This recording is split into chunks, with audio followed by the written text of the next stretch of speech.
Ratan Tata innovation hub తీసుకొస్తున్నాం. అదే సమయంలో ఒక్కొక్క కుటుంబంలో ఒక్క వ్యక్తి ఆంట్రప్రెన్యూర్గా తయారు చేయాలని చెప్పి ముందుకు పోతున్నాం. ఇందులో భాగంగా తిరుపతిలో ఒక కేంద్రం, అనంతపూర్లో ఒక కేంద్రం పెట్టి మనం దీన్ని లాజికల్గా తీసుకుపోవడానికి ముందుకు పోతున్నామని చెప్పి తెలియజేస్తున్నా.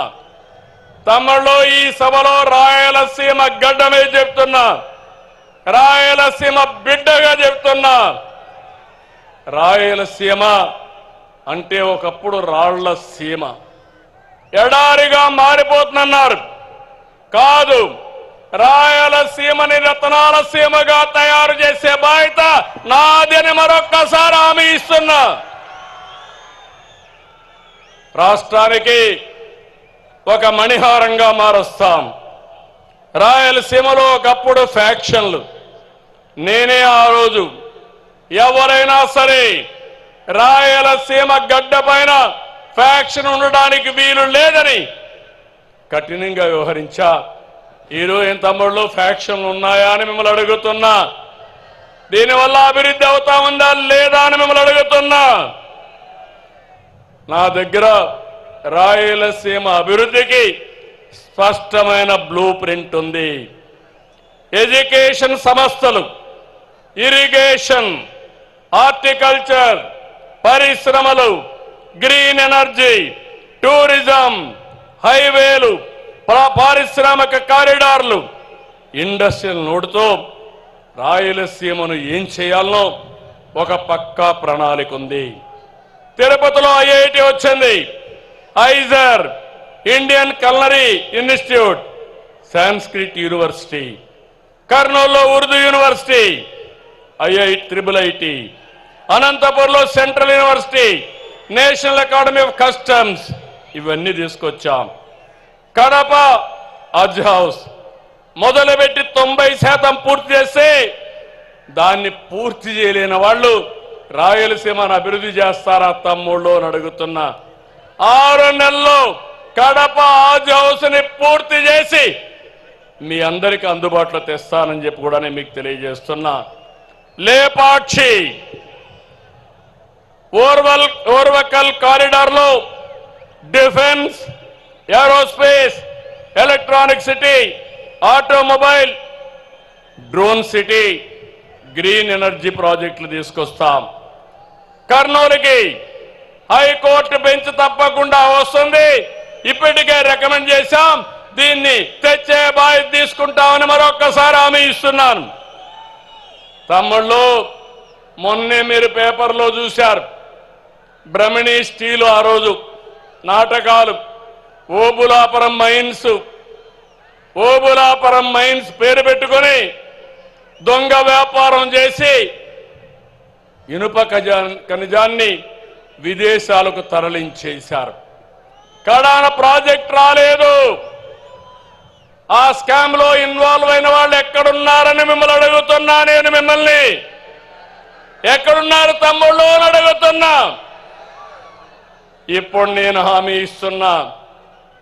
పోయినసారి గడిచిన ప్రభుత్వం ఏదైతే కడప స్టీల్ ప్లాంట్కు నేను ఫౌండేషన్ వేస్తే ఆ ఫౌండేషన్ తీసేసి కొత్తగా ఫౌండేషన్ వేసిన నాటకాలు ఆడారు. కడపలో స్టీల్ ప్లాంట్ వచ్చిందా అని మిమ్మల్ని అడుగుతున్నా. రాయలసీమ స్టీల్ ప్లాంట్ వచ్చిందా అని మిమ్మల్ని అడుగుతున్నా. మీకు కావాలన్నా లేదా అని మిమ్మల్ని అడుగుతున్నా. కావాలంటే చేతులు పైకెత్తండి. ఇప్పుడు హామీ ఇస్తున్నా. 12వ తారీఖు ఒక సంవత్సరం అవుతుంది. 12వ తారీఖు లోపల కడపలో రాయలసీమ స్టీల్ ప్లాంట్ ప్రారంభం అవుతుందని హామీ ఇస్తున్నా.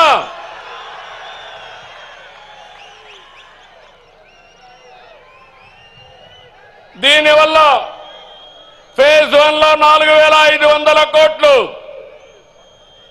3,000 మందికి ఉద్యోగాలు వస్తాయి.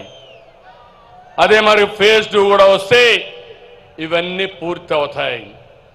కొప్పర్తి, ఓర్వకల్లు ఇండస్ట్రియల్ పార్కులకు రెంటికి 5,000 కోట్లు వస్తాయని చెప్పి కూడా నేను మీకు తెలియజేస్తున్నా. డబ్బులు ఇచ్చాం, టెండర్లు పిలిచాం, తొందరలోనే పని ప్రారంభిస్తాం. నీటి విలువ, రైతు కష్టం తెలిసిన పార్టీ తెలుగుదేశం. రాయలసీమకు సాగునీళ్లు ఇవ్వాలని ఆలోచన చేసిన యుగ పురుషుడు నందమూరి తారక రామారావు గారు. అవునా కాదా తమ్ముళ్ళు అని అడుగుతున్నా. రాష్ట్రానికి రాబోయే రోజుల్లో తెలుగు గంగ, కేసీ కెనాల్, హంద్రి నీవా, గాలేరు నగరి, ముచ్చు మర్రి ఇలాంటి ప్రాజెక్టులన్నీ మనమే ప్రారంభించాం. వేదవతి, అలగనూరు, గండికోట లిఫ్ట్ కూడా మనమే ఆ రోజు తీసుకొచ్చాం. అన్నమయ్య ప్రాజెక్టు కొట్టకపోతే ఆనాటి పాలకులు పట్టించుకోలేదు. ఇప్పుడు ఆమె ఇస్తున్న అన్నమయ్య ప్రాజెక్టును మళ్ళా కట్టే బాధ్యత మనం తీసుకుంటామని ఆమె ఇస్తున్నా. ఇంకో పక్కన 5 సంవత్సరాలు తెలుగుదేశం పార్టీ 12,440 కోట్లు ఖర్చు పెట్టాం. ఇంకొక పక్క రాయలసీమని రాజకీయం కోసం వాడుకునే పార్టీ కేవలం 2,000 కోట్లు ఖర్చు పెట్టారు. ఎవరు రాయలసీమ బిడ్డ తమ్ముళ్ళు మీరే చెప్పండి.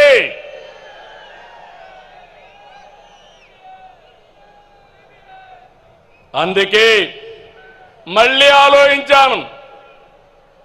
ఈ ప్రాజెక్టులు పూర్తి చేస్తూనే ఈ రాయలసీమ రతనాల సీమగా తయారు కావాలంటే పోలవరం, బనకచెర్ల పూర్తి చేయాలి. రాయలసీమను రతనాల సీమ చేయాలనే ఆలోచనతో ముందుకు పోతున్నాం. బనకచెర్ల, పోలవరానికి 80,000 కోట్లు అవుతాయి. ఇది పూర్తి చేసి పోలవరం వంశధారగానే పూర్తి చేస్తే వంశధార దగ్గర నుంచి పెన్నా నది వరకు నదుల అనుసంధానం జరుగుతుంది. ఇది ఒక చరిత్ర. తప్పకుండా మీరు సహకరించండి. అది చేసి నేను మీ జీవితాల్లో వెలుగు తీసుకొస్తానని మీ అందరికీ హామీ ఇస్తున్నా. ఇది నా సంకల్పం. నేను సంకల్పం చేస్తే వదిలిపెట్టను. నా పట్టు ఎప్పుడు ఏదైతే ఉడుము పట్టే చేసి చూపిస్తానని మీ అందరికీ హామీ ఇస్తున్నా. అందుకే మొన్నే మీరు చూశారు, సీమలో ప్రతి ఎకరాకు నీళ్లు ఇవ్వాలని ప్రాజెక్టుల మీద ఫోకస్ చేశాం. హంద్రి నీవా, సుజల, స్రవంతి ఫేజ్ 1, ఫేజ్ 2 ఒకే సంవత్సరం 3,873 కోట్ల రూపాయలు ఖర్చు చేస్తున్నాం. మీరు ఖర్చు పెట్టింది 2,000 కోట్లు 5 సంవత్సరాలు అయితే ఒకే సంవత్సరంలో 3,873 కోట్లు ఖర్చు పెడుతున్నాం. కడప ఇప్పుడే మాధవి గారు చెప్పారు. కడపలో మీరు చూస్తే నీళ్లు కూడా తాగడానికి లేవు. పక్కన గండికోట ఉంది, ఇక్కడే కొప్పర్తుంది. మీ అందరికీ హామీ ఇస్తున్నా, ఏదైతే గాలేరు నగిరి కడప వరకు తీసుకురావడానికి 1000 కోట్లు అవుతుంది. ఇప్పుడే శాంక్షన్ చేస్తున్నామని మీ అందరికీ హామీ ఇస్తున్నా. ఈ సంవత్సరమే ప్రారంభిస్తాం. ఇవన్నీ తీసుకొచ్చి రాయలసీమని హార్టికల్చర్ హబ్గా నిర్మాణం చేస్తాం. అదే మాదిరిగా హార్టికల్చర్ చేస్తే రాయలసీమ భవిష్యత్తు ఒక్కసారి ఊహించుకోండి. ఇంకో పక్క గండికోట, ఏపీ గ్రాండ్ కెనియన్, దీన్ని బెస్ట్ టూరిజం స్పాట్ గా చేస్తాం. నేను వచ్చినప్పుడు చెప్పాను, కృష్ణదేవరాయల విగ్రహం 100 అడుగుల విగ్రహం పెడతా అన్నా, అది కూడా శాంక్షన్ చేస్తున్నాం. పని ప్రారంభిస్తామని మీ అందరికీ హామీ ఇస్తున్నాం.